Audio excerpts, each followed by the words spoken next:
Hey everyone, Liam here from AFC Motorcycles Palmerston North. Today had the privilege of riding a 2021 KX250 F. It's the first time I've ridden one of these since they got released last year. We ended up with them, I think around September. It's taken this long for me to finally get to ride one, but it was an awesome day. I went to Taikaria MX Park, which is about 25 minutes out of Palmerston North here in New Zealand.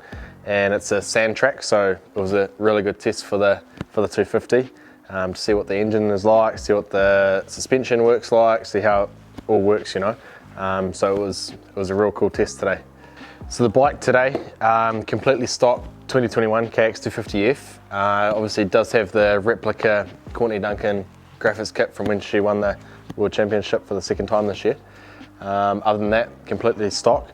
Couple of new features for the 21 model include, obviously you've got electric start on it now, hydraulic clutch, which was a really nice feeling, and the engine and chassis both got an upgrade. As I said, it's probably been about maybe 3 years since I rode the last KX250, so it's definitely been a while, but this new bike is pretty cool, really cool actually. For me, the biggest surprise out of the little 250 was the engine. It's super punchy down the bottom. You come out of corners and stuff like that, and when I used to ride a 250, you'd have to always be changing down to second, you know, whereas now, like I found today on this, I could keep it in third gear, use a little bit of clutch, and it would actually have enough grunt there to pull you around the corner. Whereas normally when I'm riding a 250, I find no way. I always have to chop down to second, roll the corner, and then change back up to third. So that was one of the things I found super nice about it. And like as I said, like down the bottom, the engine on this is really powerful. Even up top, definitely it definitely revs out probably more than I remember what the KX is used to. But if you want something that's super punchy down the bottom, gives you great response straight away, then KX was an awesome thing to ride. The suspension on the 250 here, obviously running springs in the front, and obviously a standard shock in the rear. For me, definitely under braking when you're, I guess, in the first part of the stroke a lot. I found that it was super stable. Like you'd come into a corner on like the sand track I was on today, and it was obviously a little bit choppy then into the corner. I found it so nice, like it felt so stable as I came into the corner.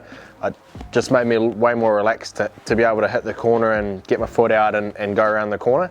Whereas normally like I've found on other bikes it can be a bit twitchy coming in, or yeah, a little bit of head shake depending on how it's set up. Obviously this is completely stock, but for me, like out the box, it was really good. Like I'd come into a corner, nice and planted, boom, and then out of the corner straight away again.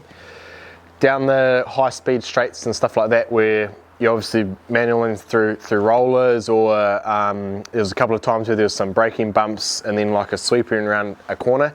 I did find when I was going a lot faster, it definitely didn't kind of handle how I wanted it to handle. I found it definitely a little bit twitchy at that high speed kind of thing. I don't know if I'm obviously probably a little bit heavier for the standard spring rates, etc, etc. So I'm thinking maybe if it was set up a little bit more for me, it would actually handle that stuff a lot better. But as I said, that high speed stuff, I did find it a little bit nervous, like a bit of a nervous feeling. Very, very minimal though, but it was a little bit nervous at that faster speed. I'm not sure if other people find that when they ride them, but that was just one of the things I found when I was riding it today. And but like I say, buying one straight out the box, amazing bike to ride in terms of suspension. On a hard packed track, I would say it would probably be even nicer to ride, being that the sand obviously moves around a lot, whereas on a hard packed track on something like this, it's so stable and so settled when you come into corners and coming out of corners and stuff. It just tracks so nicely. I feel like it would really come into its own then, but it would be super nice to buy one and then set it up for my weight, etc, and how I ride, and really kind of see how that high speed kind of, I guess, high speed compression changes. But other than that, suspension out of the box, I find really good for me. So out of the box, one of the key things I always like to feel on a bike is what's called like the triangle. So obviously from the handlebars, and then your obviously body down to the foot pegs. Normally I find with a Japanese style bike, it's quite a divot in here, and I always find like I'm sitting quite far down into the bike, and then my arms are up quite high. Whereas for me, I feel like the KX, like this year with that 21 model, it's quite a flat platform we have going here. So it felt quite natural to me, to be honest. And then the bar setup didn't actually feel all too bad. It felt nice to corner, but down the straights it did feel a little bit awkward. And I know we have sold a couple of these, and people do change. The bars is one of the first things that they do change. The bend is slightly higher, I would say, whereas you'd want kind of like a more natural kind of feeling bend. Compared to like a Eurobike, like a KTM, the foot peg to seat height difference, I would say, is what I would call a little bit shorter. So when I was standing up and stuff like that, I did feel ever so slightly cramped, whereas normally I would feel a little bit more open, and my body is able to be a little bit more open when going through rollers and stuff like that. I'm sitting just on 6 foot, so if that gives you an idea of what it's like, you know, in terms of my body position on the bike. But very, very hard to fault the kind of ergonomics, I guess you could say, of the rider position on the KX. Compared to 3 years ago, I found it quite an awkward feeling, whereas now I can jump on it straight away, and I really kind of did feel at home on one of these things. The braking on this obviously runs the standard Nissan brakes like on a lot of the Jet bikes. It's definitely not the most amazing brakes, I guess you could say, out there. The Brembos that you find on KTM, Husky, etc. are super nice. Something like this though, you feel a little bit nicer coming into a turn because it's more of a spongier feeling, I guess you could say. It's almost, you're able to control it a little bit more because there's more of a feeling there. Sometimes on the Brembos you can find it can be quite aggressive. Until obviously you're used to it, then you're good as gold. But for someone buying one of these off like the dealership floor, it's a super nice front and rear is really nice. Gearing on the bike, obviously rode sand track today, didn't find that an issue. For the standard gearing, I guess everyone's so different in the riding that they're doing. You know, some people are going to trail ride these bikes or ride them off road. Some people are going to purely use them on the track. I guess some people are going to use supercross. So it all kind of changes up depending on what kind of riding you're doing, I guess, with the gearing. So for me though, out the box, riding local trails and stuff like that would be sweet as. If I was going to do trail rides and more open paddock stuff, then I probably would, because it's only a 5-speed gearbox, which most motocross bikes are. You'd probably want smaller sprocket on the rear, bigger sprocket on the front, just to give it a bit more top end speed there. Yeah, other than that, yeah, awesome bike. One fault, the airbox design, changing air filters is not the easiest airbox to change filters out. Fits quite snug in there. One of those things that seems to obviously get plenty of air because it gives such a good power delivery, but one annoying thing for me I found was that airbox design. But other than that, it's yeah, the 21 KX is an awesome bike to ride. 21 KX250, obviously they got the hydraulic clutch on there now.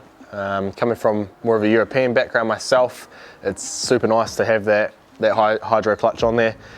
For me, it provides, I don't know, it feels nice having a hydraulic clutch on there. You're not worried about a cable, you're not worried about the adjustment, having the free play or anything like that. As just a normal rider myself and not one that's super good on maintenance, it's something that I can just jump straight onto, ride the bike. I know you get, well, it seems you get a lot more longevity out of a hydro clutch because obviously people can burn clutch plates and stuff like that on these, but it seems like on a cable clutch setup, if you didn't have like the right free play or someone didn't really know how to adjust something correctly, then they would fry a clutch pretty much straight away. Obviously with the hydraulic clutch, it's hydraulic clutch basically, so it kind of does all of that for you. So it was a whole different system basically. So peace of mind for me. I just know I can jump on it and go for gold basically, and that's for someone that's just an everyday rider. It makes it nice and easy to ride, easy to maintain, cost effective. But yeah, so KX250 2021, awesome bike. They are priced at $14,000 here in New Zealand, so sits basically right in amongst the price, give or take a couple of $100 with the rest of the 250s like your KTMs, Hondas, Yamaha, etc. like that. So it's priced really well. Straight off the showroom floor, I think it's an amazing bike to ride. Way better than what I was thinking it was going to be. Like, I knew it would be good because of the updates that they did in 21, but the biggest thing that surprised me was the engine. I didn't think it would be as punchy as that, but it was super punchy, so that was awesome. But yeah, for someone buying it off the shop floor, going racing, going trail riding, don't really think you can go wrong with a KX. Nice Japanese, you know, engineering in it, super reliable. Change the oil and they just keep bloody going, these things. So for peace of mind when you're buying, you know, it really comes into play basically. So yeah, I think, yeah, Koei's done an awesome job with this 250 and can't wait for the years to come.